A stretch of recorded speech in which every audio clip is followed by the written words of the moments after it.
माझी लाडकी बहीण योजना जाहीर झाल्यानंतर महाविकास आघाडीतील उद्धव ठाकरे गट, शरद पवार गट आणि काँग्रेसने ही योजना फसवण्याचा कट आखलाय. त्यांच्या शिबिरांमध्ये जे अर्ज भरून घेतले जातील त्यामध्ये ते कशा पद्धतीने त्रुटी राहतील याची काळजी ते घेणार आहे. आणि त्यामुळे काय होणार आहे की माझ्या माता भगिनींना पैसे मिळणार नाहीयेत.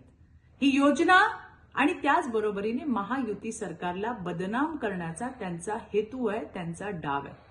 अर्जात त्रुटी ठेवायच्या आणि नंतर योजना कशी फसवी आहे याची बोंब मारायची, हेच त्यांनी ठरवलेलं आहे. आणि म्हणून मला माझ्या माता भगिनींना सांगायचंय की त्यांच्या शिबिरातून अर्ज नक्की घ्या, पण अर्ज घेतल्यावर स्वतः ऍपवर जाऊन, सेतू केंद्रावर जाऊन, वेबसाईटवर जाऊन अपलोड करा आणि त्याची पावती घ्यायला विसरू नका. लक्षात ठेवा मैत्रिणींनो, ही योजना तुमच्यासाठी तुमच्या युती सरकारने आणली आहे. इतरांची दुकानं अजिबात चालू देऊ नका.